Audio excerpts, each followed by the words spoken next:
500 पैकी 100 प्रती मित्रमंडळींना वापरल्या, 400 प्रती दुकानामध्ये विक्रीला ठेवल्या आणि त्या पुढच्या 2-3 वर्षामध्ये लोक ज्ञानेश्वरी म्हटलं की त्याचा लेखक कोणी बघत नाही. ज्ञानेश्वरीवरती एवढा लोकांची श्रद्धा आहे की त्यांनी माझं नाव न वाचताच माझ्या ज्ञानेश्वऱ्या संपल्या पुढच्या वर्षातील वर्ष. पण मला अनुभव असा आला की ज्या ज्या लोकांनी माझ्याकडनं ज्ञानेश्वरीचं पुस्तक घेतलं किंवा ज्यांच्याकडे मी ज्ञानेश्वरीचे ग्रंथ बघितले, त्या लोकांकडे ज्या वेळेला माझी जायची वेळ यायची आणि ज्या वेळेला गप्पा व्हायच्या त्यावेळेला मी त्यांना विचारायचो की काय वाचन केलं का, तर तो म्हणायचा की एवढा मोठा ग्रंथ लांबूनच नमस्कार करतो असे बोलणारे कित्येक लोक मला भेटले. त्यावेळेला माझ्या मनात असा विचार आला की आपण जर का गेल्या 40-50 वर्षामध्ये ज्ञानेश्वरी वाचलेली आहे, ज्ञानेश्वरीची अनेक वेळेला पारायण आपल्याकडनं झालेली आहे, काहीतरी माऊलींनी आपल्या डोक्यामध्ये ज्ञान टाकलेलं आहे, तर हे टाकलेलं ज्ञान लोक जर वाचत नसतील तर ते त्यांना का सांगू नये, असा एक प्रयत्न करूया. म्हणून हा प्रयत्न मी 23 मध्ये सुरू केला, 2023 मध्ये सुरू केला. त्यातलं माझे 6 महिने प्रदेशात होतो, त्यावेळेला एकच तिकडे कार्यक्रम झाला, पण इकडे साधारण 15-16 कार्यक्रम आजपर्यंत महिन्याला एक कार्यक्रम साधारण होतो आणि त्याच्यातून मी समाधानी आहे. तर ह्या कार्यक्रमामध्ये मी काय सांगतो की ज्ञानेश्वरी मधले विचार काय आहे आणि ज्ञानेश्वरीचा कोणता भाग आपण वाचू शकतो. कारण आपल्यामध्ये काही ज्ञानाच्या मार्गाने अभ्यास करणारे असतात, काही योगाच्या मार्गाने असतात, काही कर्माच्या मार्गाने अभ्यास करणारे असतात आणि काही भक्तीच्या मार्गाने करणारे असतात. आणि या सगळ्यांच्यासाठी ज्ञानदेवाने वेगवेगळे अध्याय लिहून ठेवलेले आहेत. तुम्ही असा विचार केला की बाबा तुम्ही ज्ञानाच्या मार्गाने जाताना मग तुम्हाला ते ज्ञानाचे जे 2 अध्याय तेवढे तुम्ही वाचा, भक्तीच्या जाताना भक्तीचे 2 अध्याय वाचा, कर्माच्या मार्गाने जाताना 1 अध्याय कर्माचा आहे तो वाचा. असं मी सांगायला सुरुवात केली. हे सांगायला आता इथे सुरुवात करतो. ज्ञानेश्वरी उघडली की ज्ञानेश्वरीच्या पहिल्या अध्यायाची सुरुवात होताना ज्ञानेश्वराने आपल्याला एक वचन दिलेलं आहे. ते वचन असं आपल्याला देतात, त्यांच्या शब्दात सांगत नाही, आपल्या शब्दात सांगतो की जो परमात्मा निर्गुण निराकार चैतन्य स्वरूप सच्चिदानंद आणि स्वयंप्रकाशित आहे, पण जो आपल्या इंद्रियाने दिसू शकत नाही, असा परमात्मा तुम्हाला मी माझ्या वाचनातून माझ्या बोलण्यातून तुमच्या इंद्रियांना दाखवीन, असं वचन त्याने दिलेलं आहे. आपण आपली 5 इंद्रिय ज्ञानेंद्रिय जर का सजग ठेवली आणि ज्ञानेश्वरीचं वाचन सुरू केलं तर ज्ञानदेव आपल्याला दिलेलं वचन पाळतात, हे मी तुम्हाला जाहीर करून सांगतो.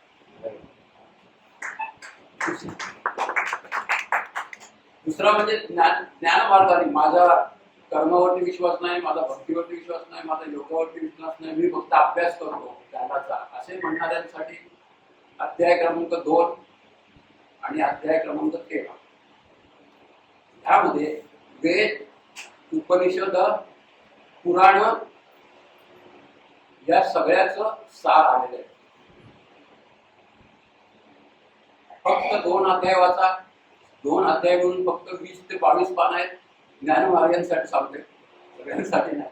त्याने हे 2 अध्याय वाचावेत आणि आपली ज्ञानाची लालसा पूर्ण करून घ्यावी. एवढा मोठा ग्रंथ वाचत बसू नये. नंबर 2 कर्ममार्ग. कर्ममार्गाचा जो अध्याय आहे ना, तो फक्त 5 किंवा 6 पानांचा आहे आणि तुम्हाला आश्चर्य वाटेल की कर्ममार्गी जे लोक आहेत ते ज्ञानदेवांच्या समोर ह्या 21व्या शतकातील आले का काय म्हणून त्याने तो अध्याय 3रा अध्याय लिहून ठेवलाय. अशा प्रकारचं त्याच्यामध्ये त्यांनी लेखन केलंय. ते म्हणतात की कर्ममार्गाने जाणाऱ्या, व्यवसाय करणाऱ्या, नोकरी करणाऱ्या लोकांनी फक्त प्रामाणिकपणाने आपलं काम करा. आपलं प्रामाणिकपणाने काम केल्यानंतर त्याच्यातून मिळणार धन, स्वतःचा परिवार, स्वतःचे नातेवाईक आणि थोडाफार समाज याच्यासाठी खर्च करा. तुम्ही जप करू नका, तप करू नका, मंदिरात जाऊ नका, देवाला नमस्कार करू नका, कोणत्याही तीर्थयात्रा करू नका. फक्त तुमचं काम प्रामाणिकपणाने करा आणि प्रामाणिकपणाने काम केल्यानंतर ज्या देवाला तुम्ही नमस्कार केला नाही ते देव सुद्धा तुमच्यावरती प्रसन्न होतील आणि तुमच्या मनातील इच्छा पूर्ण करतील. एवढंच काय, पण ह्या प्रामाणिकपणाची एक बक्षीस म्हणून तुम्हाला वाचा सिद्धी मिळेल. इथपर्यंतच ज्ञानेश्वर महाराजांनी 3ऱ्या अध्यायामध्ये आजच्या तरुणांसाठी, आजच्या व्यवसाय करणाऱ्यांसाठी, जे सकाळी 7 पासून रात्री 10 वाजेपर्यंत काम करतात त्यांच्यासाठी लिहून ठेवलेलं आहे. अध्याय क्रमांक 3, फक्त 5 पानं त्यांनी वाचावीत आणि त्याच्यामधनं हा बोध घ्यावा. पण प्रामाणिक ह्या शब्दावरती मात्र त्यांनी जोर दिलेला आहे आणि त्याच्या पुढे एक वाक्य टाकलेलं आहे की ते असं टाकलेलं आहे, पण जर गैरमार्गाने तू संपत्ती कमवशील, उन्मत्तपणाने वागशील, नको त्या सर्वसामान्य लोकांना त्रास देशील, तर एक दिवस हा काळ तुला दंड गेल्याशिवाय राहणार नाही. तुझ्याकडची सगळी संपत्ती सगळं काढून घेईल. हे पण त्यांनी त्या 3ऱ्या अध्यायात सांगितलेलं आहे. ह्यासाठी मी तुम्हाला एक मनशक्ती म्हटलं एक उदाहरण सांगतो. याच्यात मनशक्तीचे जे संस्थापक आहेत विद्यानंद स्वामी विद्यानंद, तर ह्यांनी काय केलं, 50 किंवा त्याच्यापेक्षा जास्त मंत्र्यांपासून ते पंतप्रधानांपर्यंत आणि अधिकाऱ्यांपासून ते कारखानदारांपर्यंत 50 किंवा त्याच्यापेक्षा जास्त व्यक्तींचा अभ्यास केला. कोणत्या दशकात? 1980 ते 90 ह्या दशकामधली ही जी मंडळी होती, मंत्री, संत्री, पंतप्रधान, अमुक यांचा त्यांनी 50-100 लोकांचा अभ्यास केला आणि त्या अभ्यास त्यांनी यशमत्सर नावाचं एक पुस्तक लिहिलेलं आहे आणि त्याच्यामध्ये त्यांनी लिहून ठेवलेलं आहे. त्याच्यामध्ये ते निरीक्षण असं लिहितात की गैरमार्गाने मिळवलेली संपत्ती त्या माणसाच्या मुलाला सुद्धा योग्य प्रकारे वापरता येत नाही. ती संपत्ती जर त्याच्या मुलासाठी शिल्लक राहिलीच कर्म धर्म संयोगाने, तर तो मुलगा वाघ मार्गात लागून त्याचं भक्ती नष्ट करतो. हे त्यांनी त्यांच्या यशमत्सरमध्ये पण दिलेलं आहे. मी हा फक्त रेफरन्स यासाठी दिला की आपल्या 3ऱ्या अध्यायातील ज्ञानेश्वर महाराजांनी सांगितलेलं नाही काळ दंड करेल, तो काळ असा दंड करतो आणि त्याचं त्यांनी निरीक्षण नोंदवलेले. आता मी त्याच्या पुढचा मार्ग भक्ती मार्ग, सगळ्यांचा आवडता भक्ती मार्गाचे अध्याय त्यांनी दिलेले आहेत. अध्याय क्रमांक 9 आणि 12 आणि ह्या अध्यायामध्ये त्यांनी ज्ञानदेवानी भक्तीचे प्रचंड प्रकार सांगितलेले. वेगवेगळे नवविधा भक्ती तर आहेच, त्याच्याबद्दल काय प्रश्नच नाही, पण इतर सुद्धा असे छोटे छोटे प्रकार एवढे सांगितलेले आहेत ना की जर बरोबर एखाद्याला भक्तीच्या मार्गाने वेळ मिळत नाही, पण माझ्याकडे थोडासा वेळ आहे, त्यांनी जर का त्या माऊलीने सांगितल्याप्रमाणे सुरू केलं ना तर त्याच्यामध्ये तो प्रचंड प्रगती करू शकतो. त्याच्यामध्ये त्यांनी एवढे सगळे मार्ग सांगितल्यानंतर या 2 अध्याय मिळून पानं साधारण असेल 15-16, जास्तीत जास्त, याच्यापेक्षा जास्त नाही. तर ह्या 2 अध्यायामध्ये शेवटी ते असं सांगतात की जर का तुम्हाला ह्या गोष्टी करायला सुद्धा जमत नसतील तर तुम्ही एकच करा, संपूर्ण 24 तासामध्ये 1 मिनिट. आता बघा किती त्याने आपल्याला सूट द्यावी. संपूर्ण 24 तासामध्ये फक्त 1 मिनिट परमेश्वराचं चिंतन करा आणि ते चिंतन तुम्ही करायला लागल्यानंतर, सातत्य ठेवल्यानंतर एक वेळ अशी येईल. त्याच्यासाठी त्यांनी उदाहरण चांगलं दिलंय. त्याने असं उदाहरण दिलंय, पौर्णिमेचा चंद्र जसा पूर्ण याने आकाशामध्ये चमकत असतो, तसे संपूर्ण शरीराने तुम्ही जर विषयांध झालेला असाल, विषयांमध्ये गडबडलेले असाल, या पौर्णिमेच्या चंद्राचं उदाहरण केलं बरं का. तो पौर्णिमेचा चंद्र नंतर 1-1 दिवसांनी जसा छोटा छोटा होत जातो आणि एक दिवस नाहीसा होतो, तसे तुम्ही लडबडलेले जरी असलात ह्या विषयांमध्ये तर ते दिलेलं 1 मिनिट वाया जाणार नाही. ते 1 मिनिट तुम्हाला ईश्वराबद्दलची गोडी निर्माण करेल आणि तुम्हाला या विषयातून हळूहळू बाहेर काढेल आणि एक दिवस तुम्ही परमेश्वराचं नामस्मरण कराल, भक्ती कराल. हे ज्ञानदेवाने शेवटचा उपाय सांगून ठेवलेला आहे. तो शेवटचा उपाय मी सर्व लोकांना सांगतो की बाबा जर काय जमत नसेल मोबाईलच्या आपल्या सगळं दिवसभराचं मोबाईलचं एवढं काम असतं कारण काय सकाळी उठल्यापासून रात्री झोपेपर्यंत एक ग्रस्त भेटले वर्ष त्यांची आत्ताची घटना आहे म्हणून तुम्हाला सांगतोय. त्यांच्या घरी मी गेलो, ज्ञानेश्वरी गेले, माझी पण होती आणि दुसरी पण होती. त्यांना विचारलं की का होती पुस्तकं तुमच्याकडे वाचता की नाही, तेव्हा कसा वेळ मिळेल. 200 ग्रुप आहेत. किती रेल्वे मधला रिटायर माणूस आहे, वय वर्ष 83, 200 ग्रुप आहेत आणि सगळे माझे जवळचे मित्र आहेत. ह्या मित्रांना मला हे द्यायला लागतो, रोजच्या रोज फोन द्यायला लागते, वाचून त्यांचं उत्तर द्यायला लागतं आणि हे करता करता रात्रीचे 10:30 वाजतात. तेव्हा वाचता ही पुस्तकं हे ठेवले याच्यामध्ये. वय वर्ष 83. आता कधी अभ्यास करणार आणि कधी काय करणार त्याचं त्यांना माहिती. तर अशी आज आपली अवस्था आहे. त्यासाठी हे भक्तीचं उदाहरण. त्याच्या पुढचं उदाहरण योगाचं. आता आपल्याला सगळ्यांना योग म्हटलं की ज्ञानेश्वर महाराज याबद्दल तर 100% गॅरंटी आहे.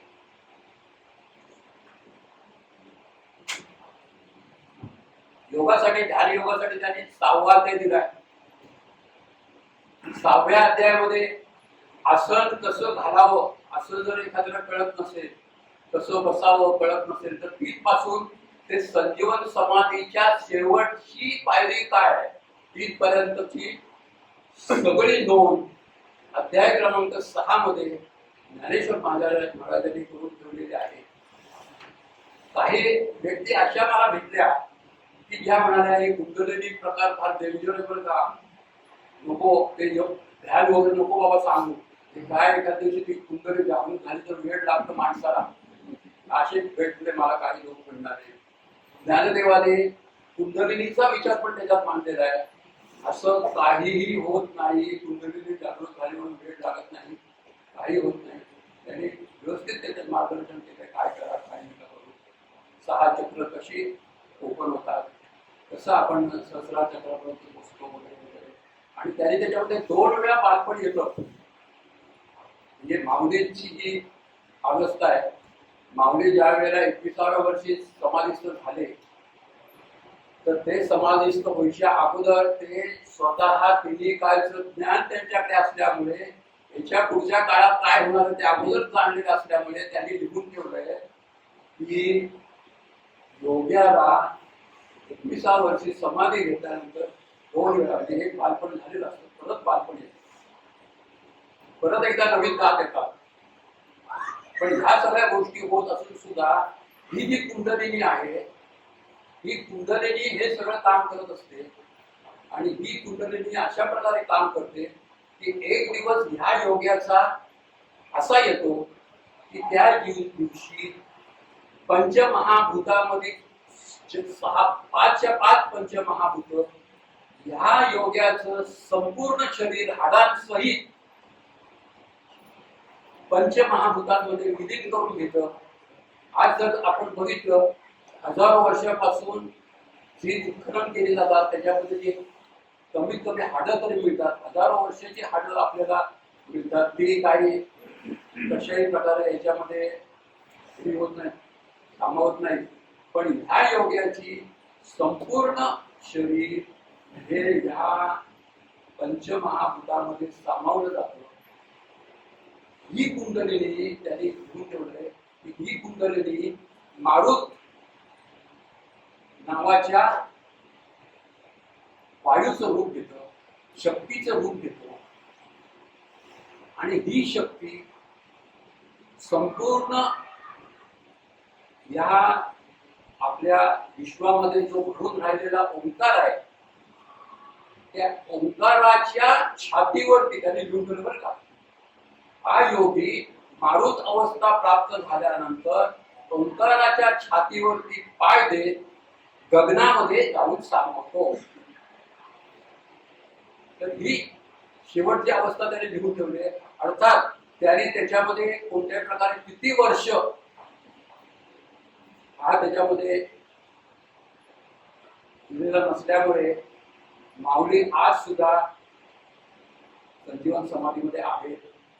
अशा प्रकारे आपण जे काही आपली श्रद्धा आहे, भक्ती आहे, तर ती कायम आहे. कारण त्यांनी यामध्ये सगळं हे केलं, पण किती वर्षाचा काळ या गोष्टीला लागेल ते मात्र त्यांनी घेऊन ठेवलेलं नाही. तर आपल्याला जर योगाचा थोडाफार अभ्यास करायचा असेल तर आपल्याला सगळी अभ्यासाची त्याच्यामध्ये आहे. आता कोणता राहिला झाली. आता एक न राहिलेला एक राहिलाय, तो सांगतो. 8वा अध्याय जो आहे ना, त्याच्यामध्ये त्याने ओंकार ध्यान सांगितलं. जर आपण काहीच करत नसू, पण फार अगदी मॉडर्न असू, तर ह्या मॉडर्न लोकांचं ओंकारावरती मात्र प्रेम आहे बरं का. मला असं बरेच मॉडर्न मंडळी भेटली, आहे बाबा ओंकारला मानतो, बाकी हे नाम असं म्हणणार. तर 8व्या अध्यायामध्ये त्याने ओंकाराचं ध्यान दिलेलं आहे, उच्चार करायला सांगितलेलं आहे. आणि सगळ्यात महत्वाची गोष्ट त्याने सांगितलेली आहे की मृत्यूच्या बद्दलची भीती. मृत्यू हा प्राणी जन्माला आला की त्या प्रत्येकाला 100% आहेच. तर ते म्हणतात की मृत्यूची भीती जर घालवायची असेल तर तुम्ही 8वा अध्याय वाचा. आणि 8व्या अध्यायामध्ये ते काय सांगतात की ज्यांना थोडाफार ध्यानाची आणि योगाची पार्श्वभूमी आहे अशा लोकांनी, आणि त्यांनी स्पष्ट लिहून ठेवलेलं आहे की माणसाला ज्या वेळेला मृत्यू येतो त्या मृत्यू यांच्या अगोदरच काही काळ त्याला त्याची जाणीव दिली जाते. अचानक मृत्यू आला असं जो नॉर्मल मृत्यू आहे तो अचानक येत नाही, तो त्या माणसाला त्याची जाणीव करून देतो. आणि ती जाणीव झाल्यानंतर महाराज सांगतात की तुम्ही असं असं करा. पहिली गोष्ट ते सांगतात तुम्ही आसन घालून बसा. प्राणाला कुंडलिनी हा शब्द नाही त्यांनी वापरलेला, प्राण हा शब्द वापरला. प्राण हळूहळू खालपासून ते वरती सहस्रारापर्यंत न्या आणि तिथे स्थिर राहा. तुमचा ज्या वेळेला आज जायचे आहे, वेळ आलेली आहे, त्यावेळेला तुम्ही शांतपणाने तुमचा मृत्यू होईल. हा एक प्रकार त्यांनी सांगितलाय. दुसरा त्यांनी भक्तासाठी जो प्रकार सांगितलाय ना, भक्त मंडळी एवढी खुश होईल की भक्त मंडळी म्हणेल की त्या बात आहे बरं का, असा प्रकार त्यांनी सांगितलाय. आपण जो इन्क्युबेटर करतो ना, 5व्या 6व्या महिन्यामध्ये एखादं मुलं जन्माला आलं की हल्ली लेटेस्ट टेक्नॉलॉजीमध्ये त्या इन्क्युबेटरमध्ये त्या मुलाला ठेवतात आणि फिडिंग करतात आणि ते नॉर्मल पोझिशनला आल्यानंतर त्याला बाहेर काढतात. तिथे आपल्या ह्याच्यामध्ये आईच्या ताब्यात दिलं जातं, तोपर्यंत त्याला त्याच्यामध्ये ठेवतात. तर ते म्हणतात की मी इन्क्युबेटर देतो माझ्या भक्तांना. कसा इन्क्युबेटर देतो? तर ते म्हणतात हे जे भक्त आहे ते म्हणे वय झालेलं असल्यामुळे एवढी त्यांची कांती कोमल झालेली आहे. ज्ञानेश्वर महाराजांचे शब्द आहेत बरं का, ही त्यांची कोमल कांतीला कोणत्याही प्रकारे त्रास होऊ नये यासाठी मी दिवस रात्र डोळ्यात तेल घालून ह्या माझ्या भक्तांची काळजी घेत असतो. हा पहिला त्यांचा शब्द आहे. दुसरं ते म्हणतात की ह्या भक्तासाठी मी असा एक पिंजरा तयार करतो की त्या पिंजऱ्यामध्ये त्याला ठेवल्यानंतर इतर लोकांना मृत्यूच्या समयी होणारा त्रास तो तुम्हाला सांगायचा राहिला तो सांगतो. इतर लोकांना मृत्यूचा जो त्रास होतो तर तो ते म्हणतात की 72,000 ज्या नाड्या आहेत, तर आपण एखादा माणूस मृत्यू झालाय का ते तपासण्यासाठी तो जो डॉक्टर येतो आणि तो आपल्या हाताची नाडी बघतो आणि ते थांबले म्हणतो हा गेला. पण या हाताची नाडी सध्या आपल्या पूर्ण शरीरात 72,000 नाडी आहेत. आणि आपल्याला त्याचा अनुभव आहे. कसा अनुभव आहे आपल्याला? कधीतरी आपली कंबर दुखत असते, कधीतरी हात दुखत असतो, कधीतरी मान लचकलेली असते, मान दुखत असते. वेगवेगळे अवयव आपले दुखत असतात. ते आपलं जे दुखणं आहे ना, ते दुखणं म्हणजे तर काही नसून आपली जी भेद आहे त्या भेद मधला रक्त पुरवठा हा कमी झालेला असतो, काहींचा थांबलेला असतो आणि त्यावेळेला ती ठणकणं हा जो प्रकार आहे तो सुरू होतो. आणि मृत्यूच्या वेळेला ह्या 72,000 नाड्यांमधील हा सगळा रक्तप्रवाह थांबत असल्यामुळे या सगळ्या नाड्या ऍट ए टाइम ठणकायला लागतात आणि त्याला म्हटलं जातं की हजार बिनसूट असल्याचा त्रास ह्या व्यक्तीला होतो असं साधारण म्हटलं जातं. परंतु भक्ताची मात्र ते अशी काळजी घेतात की ह्या भक्ताला त्या पेटीमध्ये ठेवल्यानंतर आत्मबोधाचा पिंजरा असं त्यांनी म्हटलं बरं.